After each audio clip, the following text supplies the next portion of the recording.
جس مقام پہ ہم پہنچ گئے اب تو شیطان بھی ہم سے پناہ مانگتا ہوگا۔ رشوت کے مال سے گھر بنایا، اوپر لکھ دیا ھذا من فضل ربی، یہ میرے رب کا فضل ہے۔ شیطان کہتا ہوگا یہ تو میرے بھی استاد نکلے، میرے سے بھی فراڈ کر لیا انہوں نے، یہ سارے گر میں نے سکھائے ان کو، گناہ اور بدکاری، رشوت، حرام خوری، ناجائز فروشی، ذخیرہ اندوزی، یہ سب کچھ میں نے سکھایا، اور یہ سارا پیسہ جو بنا ہے یہ میری محنتوں کا نتیجہ ہے۔ تو اوپر اس نے میرے سے بھی فراڈ کر دیا، لکھ دیا ھذا من فضل ربی، یہ میرے رب کا فضل ہے۔ یہ رب کا فضل نہیں ہے، لکھنے سے نہیں ہوگا، اس کا حساب دینا پڑے گا۔ ثم لتسألن یومئذ عن النعیم، اس دن ایک ایک نعمت کے بارے میں پوچھا جائے گا۔ جو ٹھنڈا پانی پیا ہے اس کا بھی سوال ہوگا کہاں سے آیا۔ مال کے بارے میں 2 سوال ہوں گے۔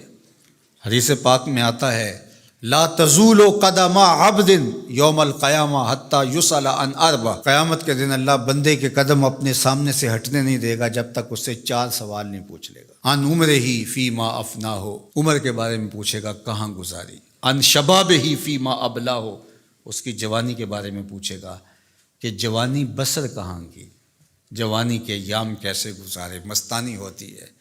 اللہ اکبر، تیری وہ مست جوانی چوکوں چوراہوں میں گزری یا تہجد کے سجدوں میں گزری؟ اور مال کے بارے میں 2 سوال ہیں، وہ کیا؟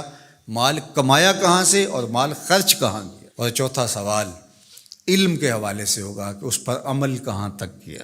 عالم تو بہت بڑے ہو، واز تو بڑا اچھا کہتے ہو، لوگوں کے رونگٹے کھڑے ہو جاتے ہیں، لوگ واہ واہ کہتے ہیں، جب تم آواز اٹھاتے ہو اس کا جادو جاگتا ہے اور لوگ مست ہو کے جھومنے لگتے ہیں، علمی نکتے بیان کرتے ہو تو کمال کر دیتے ہو، تمہیں فر عربی بولنی آتی ہے، مختلف زبانوں کے ماہر ہو، لوگوں کے نفسیات کے اوپر کیسے قابض ہونا اچھی طرح سے تم جانتے ہو، لفظوں کا ذخیرہ تمہارے پاس ہے، جملے ہیں، ترکیبیں ہیں، بات کرنے کا سلیقہ ہے، ڈھب ہے، اچھوتے مضامین بیان کرتے ہو، انوکھے عنوان منتخب کرتے ہو، پھر دلائل کے انبار لگا دیتے ہو۔